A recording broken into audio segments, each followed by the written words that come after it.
guys, it's Glenn from glenscarcollection.com, and today we're going to talk about why you need to go to Monterey Car Week. This is my guide to Monterey Car Week. All the footage that you're going to see I filmed when I went out there for the first time in 2019. There was no Monterey Car Week last year in 2020 because of the pandemic, but I'm going again next week for Monterey 2021. So this is your guide and everything you need to know. So let's hit it. All right, so the first thing you're going to do, and remember to like, share, and subscribe, guys. That really helps me out. First thing you're going to do is you're going to fly either to San Francisco or San Jose. I usually fly into San Francisco, rent a car, drive about 115 miles south, about a 2-hour drive, but a very scenic, beautiful 2-hour drive to the Monterey Peninsula. Now, Car Week doesn't really start till Monday at 4 o'clock, and it goes through Sunday. There are a couple events. It typically takes place the second week of August on the Monterey Peninsula. The average temperature out there is gorgeous. It's about 65 degrees. I think next week it's going to be about 69 degrees. So Monday morning, you'll be looking for something to do. Either check out the Monterey Aquarium or do this 17-mile drive. Now, this you have to pay $10.75. I think it was $10 when I went in 2019. And you get to drive this beautiful 17-mile drive around the peninsula, and it's really gorgeous. There's places to pull off, take pictures, bring your binoculars. Now on 17-mile drive, but further down is this, Pebble Beach. And this is where Car Week will end. This is the signature event, very expensive, too expensive for me to attend, but that'll be the following Sunday. So it's really 6 days, Monterey Car Week, starting on Monday, so fly in the Sunday before, and you'll be starting 4 o'clock on Monday. Take 17-mile drive Monday morning, and also make sure sometime during that week, maybe on Monday, go see this. That's the Bixby Bridge. You see that in almost every car commercial. It's this beautiful bridge on the Pacific Coast Highway near Big Sur. We're going to go over it now. Now, you're only on this bridge a couple of seconds. And before you say, I want to rent some kind of sports car or exotic, there's a million tourists that necessarily aren't here for Car Week. And you're going to be going 20 miles an hour in traffic on Pacific Coast Highway, especially as you approach this bridge. Parking area is very small. Everybody has RVs or these big SUVs that they're traveling in. So it's almost like being in New York City traffic rather than going fast over the bridge.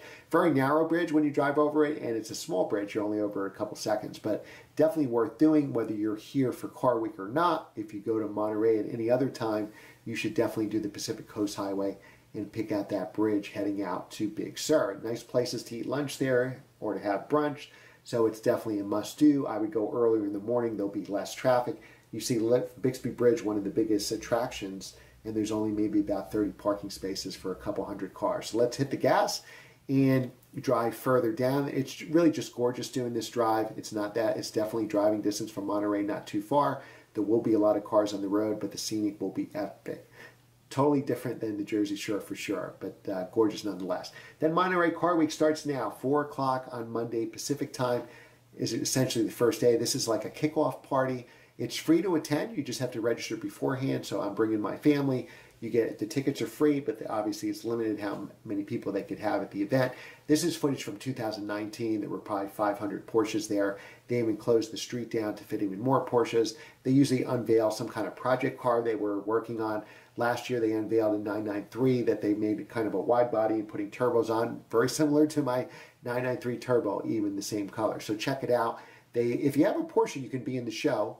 Like this Speedster here, just register beforehand. If you're a tourist like me and renting an SUV, you'll probably have to park about a half a mile away, so get there early. You'll see tons of 356s. It almost seems like this is the most popular car out there. You're also invited inside the showroom as well. They had a collection of 993s in beautiful colors. You had Guards Red, you have Arena Red, you have Riviera Blue here, and definitely something to see for sure. They do serve limited hors d'oeuvres and drinks, but don't count on that. So don't come here hungry and go out to eat afterwards. And again, this starts at 4 o'clock Pacific time. Now, Tuesday at 10 a.m. Pacific time, you're going to want to go to Carmel by the Sea. Concourse on the Avenue. There's a big show in town. They essentially closed the whole town. You'll see everything from vintage cars to modern supercars. So that's definitely a must-do. And then sometime during maybe Wednesday, you should go to Laguna Seca. You've seen it on TV. You've played it on your favorite video games. Listen to the beautiful music from these cars. But it is some sight to see in person. It's a gorgeous track. Now, one thing I have to warn you, and I found out the hard way, this is inland, so it's not on the coast, so the temperature is about If it's 65 at Monterey, it's probably 85 here, so bring sunscreen and a ton of water because there's really no shade. Listen to the beautiful music that these cars make. But it's definitely worth going. Obviously, you have to pay to go here. It could be kind of expensive, but you should definitely see Laguna Seca Blue. I'm sorry, Laguna Seca Blue. My test with E46M3s are what? You should definitely see Laguna Seca Racetrack. It is definitely worth it.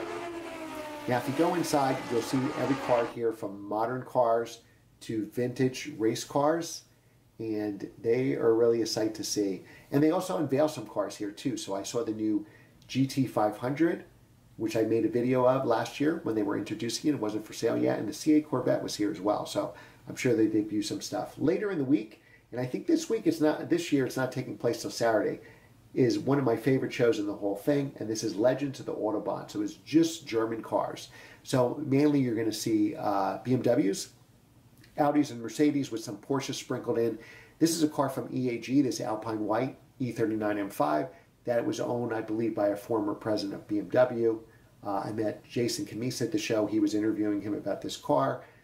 Johnny Lieberman was there. You have everything from E30s to E39 M5s, and essentially everything. I saw some really cool RS4 Audis, every AMG you can name.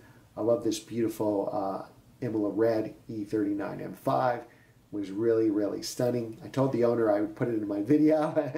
This is actually footage from 2019, so he had to wait 2 years, but here it is. Now wait for it, wait for it. What else is here besides all these cool cars? My favorite car ever, the Laguna Seca Blue E46 M3. Now they have really cool cars here, everything from totally stock to resto-modded cars. You see these beautiful BMW 850s here with their 12-cylinder engines. Really sight to see in person. Nothing looks like one of these cars. I would love to own one of these cars one day. Gorgeous, gorgeous car, especially in this yellow color. It really, really popped. So Legends of the Audubon, it takes place in a golf course. This show has grown tremendously over the last couple of years. So they actually have a new location for it this year. Last year, I think, or 2019, it took place on a Thursday or Friday. I believe this year it got moved to Saturday. So it's becoming more of a signature event for German cars. As you know, I had this E3M Coupe with the S54 engine. So obviously, they had a really strong showing here with the clown shoes. So this is definitely a must-see. Again, if you like any of those cars, BMW, Audi, Mercedes, AMG, Porsche, this is the show for you. And this was actually my favorite show there because it had cars that you could aspire to, cars that you could afford. There's also a Porsche Renworks event that I want to go to that I didn't go to last year because it was opposite this. And then starting on Thursday, you're going to have a lot of auctions, but there's events in between, like this McLaren event. My kids got to meet Bruce McLaren's daughter. They thought that was pretty cool. They had about 30, and remember, this is 2019 when the Senna was first coming out. They had about 30 Sennas that were owners' cars that were here. And then as the week goes on, Thursday you have all the Sotheby's, R&M, Mecum, all those auctions. So definitely check them out. This one took place in downtown Monterey. And then Saturday is the Italian Concorso. Now this is an expensive event. If you buy your ticket ahead of time, I think it's $195. If you buy it the day of the show, it's like $250. You have every Lamborghini you can imagine. I met Mr. Balboni, the former factory driver. He was very approachable, just standing there. Just had a conversation with him. There's obviously Ferraris here too, all Italian cars, so Alfa Romeo. And it's a sea of red Ferraris or all these colorful Lamborghinis. Now this is a must event. I don't think I'm going to do this event in 2021. It was a great event, but if you go with your family of four, you're dropping about $1,000 to get into this event. If your entire family appreciates it as much as you do, that's fine. What I did is I dropped my family off at the aquarium and I went to the show to film it. And you definitely need to see this show once because it's unbelievable. It takes place on the golf course and there's probably 500 Lamborghinis and 500 Ferraris. It can certainly take you, and some Alfa Romeos and Panteras and other Italian cars sprinkled in. It probably would take you most of the day to see the show, so take your time. You can definitely spend a day here. They serve, food, regular, hot dog, hamburgers, that kind of stuff at these events. So nothing fancy or anything like that. Now, of course, I wasn't mentioning the quail. The quail will cost you about $1,000 a ticket if you can get in. I heard VIP passes this year because they didn't have it last year, and it might be limited capacity this year. It could cost you $10,000. That's up to you. If it's worth it, that's where the who's who will be in the quail. That takes place during the week. There's a lot of test drives. We did Alfa Romeo test drives at the Quadrifoglio, Giulia Quadrifoglio, and the Stelvio along the roads near the Pacific Coast Highway. It took place at a winery so that you could drive. As long as you didn't drink wine yet, you can drive these cars at pretty good speeds with somebody in the car with you up and down in the area, and great, great driving roads. So again, if you can get to Pebble Beach and pay the big money to get there, I wasn't able to afford to do that, but I had a great time, and that's your guide to Monterey Car Week.